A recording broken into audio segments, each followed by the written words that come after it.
कहानी की शुरुआत होती है कई साल पहले एक ऐसे रहस्यमयी टापू को दिखाकर जहां सब कुछ सामान्य दिखता था, लेकिन अंदर ही अंदर खतरनाक सीक्रेट एक्सपेरिमेंट्स चल रहे थे। वहां डायनासोर रखे गए थे और कुछ चुनिंदा साइंटिस्ट्स उन पर रिसर्च कर रहे थे और बदलकर उन्हें और ताकतवर बनाने की कोशिश कर रहे थे। मकसद साफ था, म्यूटेशन के जरिए नई क्षमताएं पैदा करना। लेकिन जो चीजें कागज पर कंट्रोल में लगती थीं, पर हकीकत में उतनी आसान नहीं होती। साल 2010 में लैब के अंदर सब कुछ अपने रूटीन में चल रहा था। तभी एक छोटी सी लापरवाही हो जाती है। एक आदमी चॉकलेट खा रहा होता है और उसका रैपर दरवाजे में फंस जाता है। यह एक मामूली सी गलती थी, लेकिन उसी पल पूरा सिक्योरिटी सिस्टम गड़बड़ हो जाता है। दरवाजे समय पर बंद नहीं हो पाते। कुछ सेकंड की इस खामी में हालात पूरी तरह बदल जाते हैं। अंदर मौजूद एक म्यूटेटेड टी-रेक्स अचानक बेकाबू हो जाता है। वह साधारण नहीं था, बल्कि उसकी ताकत और आक्रामकता कई गुना बढ़ चुकी थी। जैसे ही कंट्रोल हटता है, वह हमला कर देता है। एक आदमी अंदर फंस जाता है और उसके पास बचने का कोई रास्ता नहीं होता। कुछ ही पलों में सब खत्म हो जाता है। यह हादसा सिर्फ एक मौत नहीं था,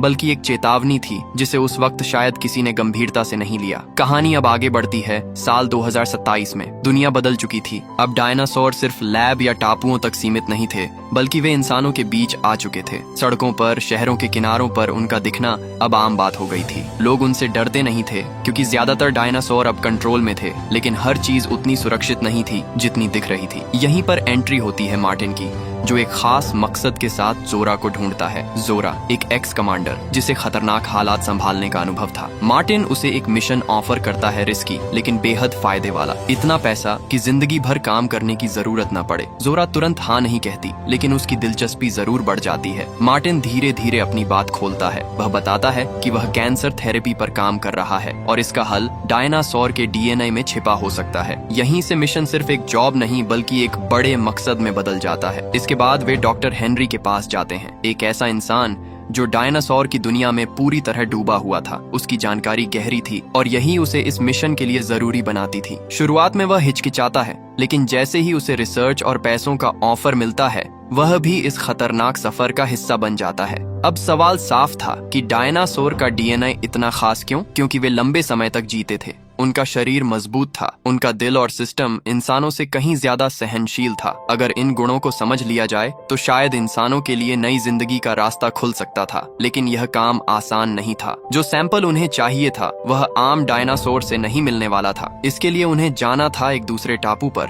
जहां ऐसे डायनासोर थे जो पहले से ज्यादा खतरनाक, ज्यादा अनप्रेडिक्टेबल और शायद कंट्रोल से बाहर थे। अब टीम तैयार हो चुकी थी। बंदरगाह पर डंकन उनका इंतजार कर रहा था, एक ऐसा आदमी जिसके पास नाव भी थी और अनुभव भी। शुरुआत में वह ज्यादा पैसे मांगकर सौदे को कठिन बना देता है, लेकिन आखिरकार डील तय हो जाती है। सब कुछ सेट था, नाव तैयार थी, टीम तैयार थी और मिशन भी। लेकिन असली सवाल अब भी बाकी था। क्या वे सिर्फ सैंपल लेकर लौट पाएंगे, या यह टापू उनके लिए भी वही साबित होगा जो पहले उन साइंटिस्ट्स के लिए हुआ था? जब मार्टिन अपनी पूरी टीम के साथ उस टापू की ओर निकलता है, तो माहौल में एक अजीब सा तनाव पहले से ही महसूस होने लगता है। ये कोई साधारण जगह नहीं थी। सरकार ने इस इलाके को पूरी तरह प्रतिबंधित कर रखा था। वजह साफ थी कि वहाँ सिर्फ खतरनाक डायनासोर रहते थे और जो भी अंदर गया उसका लौटना लगभग नामुमकिन माना जाता था। यही सोचकर डंकन और उसकी टीम ने इस मिशन के लिए भारी कीमत मांगी थी, क्योंकि वे जानते थे कि यह सिर्फ एक सफर नहीं, बल्कि एक जोखिम भरा दांव है। डंकन अपनी नाव लेकर आगे बढ़ता है। उसके साथ बॉबी और नीना भी होते हैं, दोनों अपने काम में माहिर, लेकिन भीतर कहीं न कहीं आने वाले खतरे को महसूस करते हुए। रास्ते में टीम यह तय करती है कि सबसे पहले किस डायनासोर से सैंपल लिया जाएगा,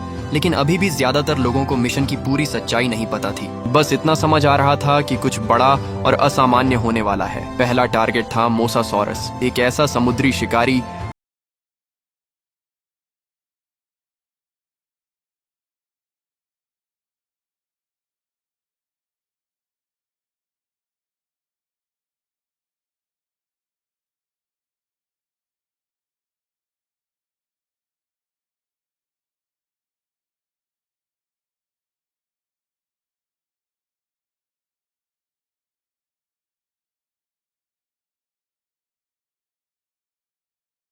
पर डर नहीं था, लेकिन एक गहराई जरूर थी, जैसे वह पहले भी ऐसे हालात से गुजर चुकी हो। धीरे धीरे यह बात सामने आती है कि उसने अपने पति को एक हादसे में खो दिया था। उसी तरह डंकन भी अपने अतीत के दर्द को अंदर दबाए बैठा था। दोनों के बीच एक अनकहा समझौता सा बन जाता है, बिना शब्दों के, लेकिन साफ। इसी बीच डंकन के मन में एक और ख्याल जन्म लेता है, थोड़ा अलग, थोड़ा जोखिम भरा। उसे लगता है कि अगर वे इस मिशन को अपने तरीके से अंजाम दें तो शायद इसका इस्तेमाल सही मकसद के लिए किया जा सकता है, लेकिन वह यह बात अब भी अपने तक ही रखता है क्योंकि समय अभी सही नहीं था। दूसरी तरफ समुद्र में एक और नाव दिखाई देती है। एक छोटा सा परिवार, रूबन, उसकी बेटियां टेरेसा और बेला और उनके साथ जेवियर। माहौल हल्का था, सब हंसी मजाक कर रहे थे, लेकिन यह सुकून ज्यादा देर टिक नहीं पाता। अचानक पानी के अंदर हलचल होती है, पहले हल्की फिर तेज। रूबन का चेहरा गंभीर हो जाता है। वह सबको शांत रहने के लिए कहता है, लेकिन तब तक बहुत देर हो चुकी होती है।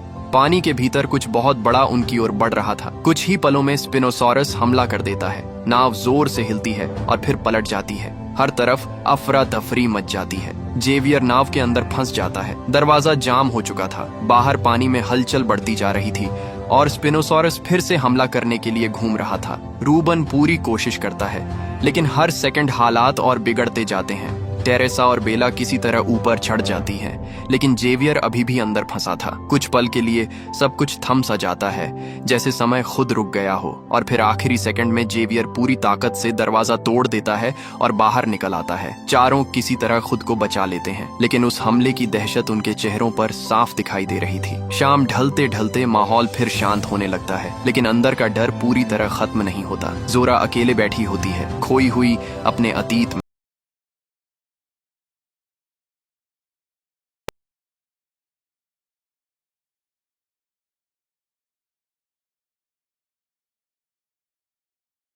लेकिन उसकी बातों में कहीं ना कहीं एक छुपा हुआ दबाव भी महसूस होता है, जैसे वह चाहता हो कि कोई सवाल ना पूछे। अगले दिन जैसे ही वे फिर से आगे बढ़ते हैं, अचानक समुद्र से मदद की आवाज सुनाई देती है। सभी सतर्क हो जाते हैं। जब वे पास पहुंचते हैं तो देखते हैं वही परिवार पानी में फंसा हुआ है। जोरा तुरंत मदद करने का फैसला करती है, लेकिन मार्टिन उसे रोक देता है। उसका कहना था कि मिशन ज्यादा जरूरी है। कुछ पल के लिए माहौल फिर से तनावपूर्ण हो जाता है। एक तरफ इंसानियत, दूसरी तरफ मिशन। लेकिन डंकन फैसला ले लेता है। वह नाव को उनकी तरफ मोड़ देता है। वे उस परिवार को बचा लेते हैं। बचने के बाद रूबन कांपती आवाज में बताता है कि उन्होंने किस चीज का सामना किया था और वह कोई आम खतरा नहीं था। अब नाव पर मौजूद हर इंसान के मन में एक ही सवाल गूंज रहा था, आखिर इस टापू पर सच में क्या छिपा हुआ है, और यह मिशन जितना दिख रहा है उससे कहीं ज्यादा खतरनाक तो नहीं। रूबन घबरा कर पूछता है कि आखिर आप लोग यहाँ क्या कर रहे हैं? क्या ये सब डायनासोर से जुड़ा कोई खतरनाक मिशन है? उसके सवाल में डर साफ झलक रहा था, लेकिन टीम में से कोई भी उसे सीधा जवाब नहीं देता, जैसे सभी कुछ छुपा रहे हों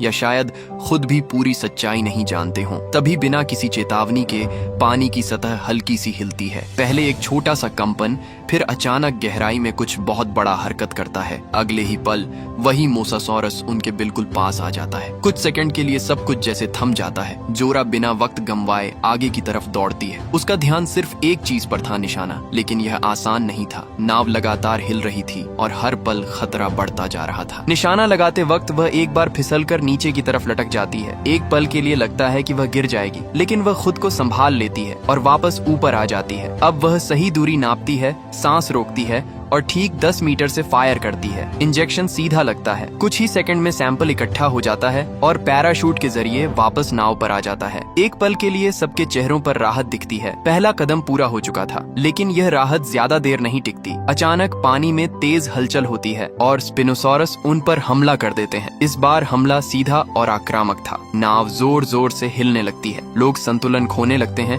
और हर तरफ अफरा तफरी मच जाती है। डंकन तुरंत फैसला लेता है। वह नाव को पहाड़ियों की तरफ मोड़ देता है जहां पानी उथला है। उसका अंदाजा था कि वहां ये शिकारी उनका पीछा नहीं कर पाएंगे, लेकिन अगर नाव जरा भी गलत एंगल से टकराई तो सब खत्म हो सकता था। नाव अब बेकाबू सी भाग रही थी। चट्टानें पास आती जा रही थीं। इसी बीच रूबन अपनी बेटी टेरेसा से कहता है कि इमरजेंसी कॉल करे। टेरेसा जैसे ही आगे बढ़ती है, मार्टिन का चेहरा बदल जाता है। उसे डर था अगर बाहरी दुनिया को पता चला तो उसका मिशन खत्म हो जाएगा, और फिर बिना सोचे समझे वह टेरेसा को धक्का दे देता है। टेरेसा सीधे पानी में गिर जाती है। कुछ सेकंड के लिए कोई समझ